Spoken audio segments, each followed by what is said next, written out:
Good morning. I'm Barbara, and welcome to Barbara's Bulletin, your trusted source for in-depth news and analysis. Today, we're focusing on the devastating earthquake that struck Myanmar, leaving over 2,700 people dead and many more displaced. The situation is dire, with aid agencies and governments scrambling to provide relief to those affected. As I speak, the international community is coming together to support the people of Myanmar in their time of need.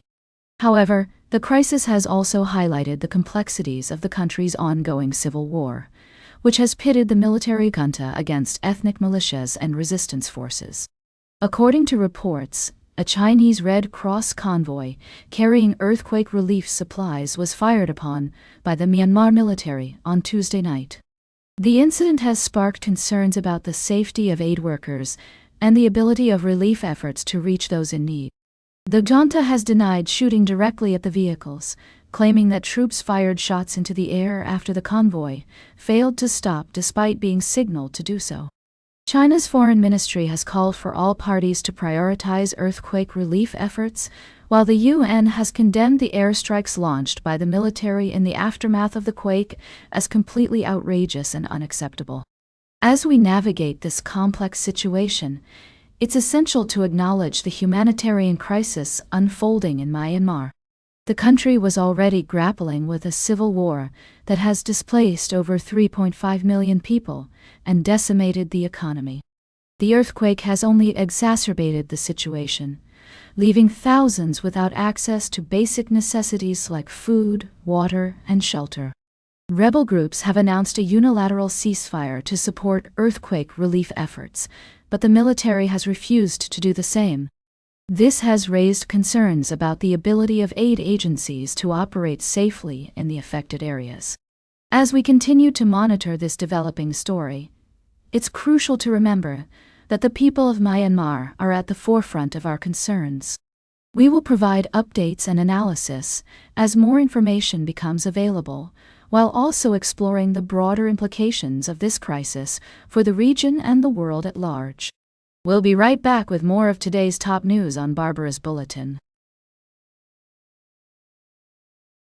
Welcome back to Barbara's Bulletin.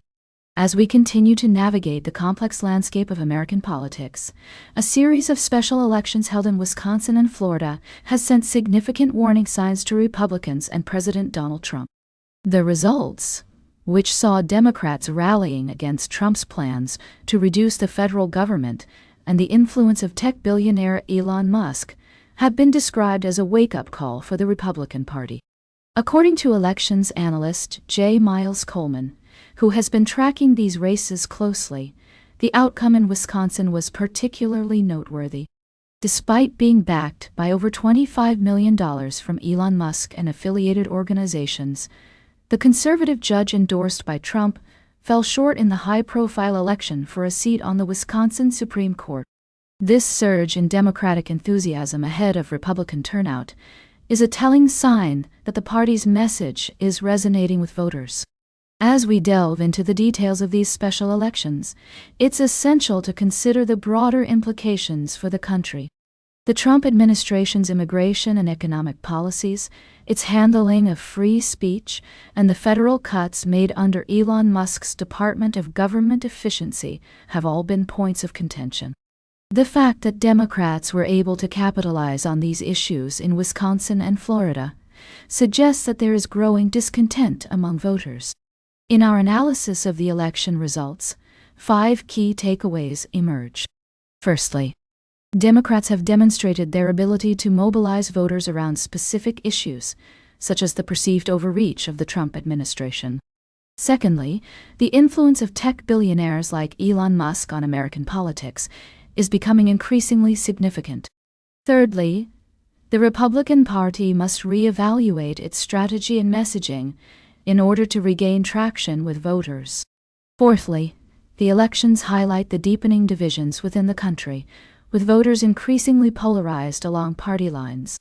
Finally, these results may have far-reaching implications for the 2024 presidential election, as both parties begin to gear up for what promises to be a contentious campaign.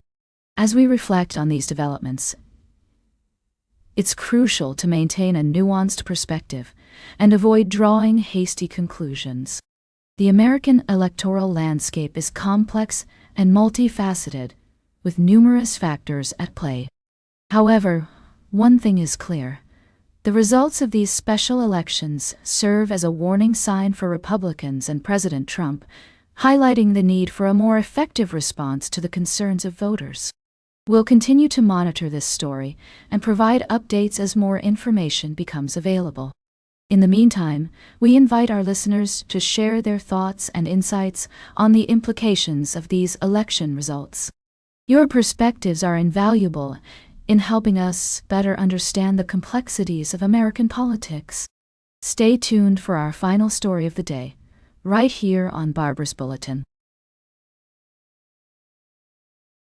Welcome back to Barbara's Bulletin. Today, we've been exploring the fascinating world of politics and social media. As we wrap up this episode, I want to dive into a story that highlights the blurred lines between influencers, politicians, and electoral laws. It appears that the Australian Electoral Commission is reviewing whether posts by social media personality Abby Chatfield, featuring Prime Minister Anthony Albanese and Greens leader Adam Bandt, should be classified as political content. These posts include interviews, promotional clips, and podcasts where Chatfield endorses certain parties and encourages her followers to vote in a particular way. Now, the question on everyone's mind is, do these posts constitute electoral matter, requiring authorization messages under the Electoral Act?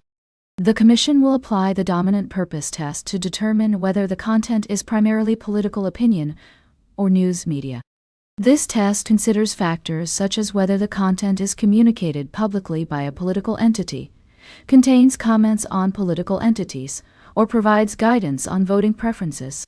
It's essential to note that traditional news media is exempt from these requirements. But the rise of social media influencers collaborating with politicians raises important questions about transparency and accountability.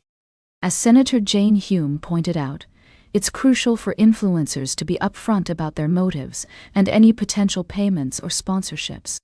In response to these concerns, Abby Chatfield has stated that she was not paid to post content supporting the Greens, and the Australian Labor Party has confirmed that they compensated some social media influencers for travel and accommodation costs to attend the budget, without directing them on specific content.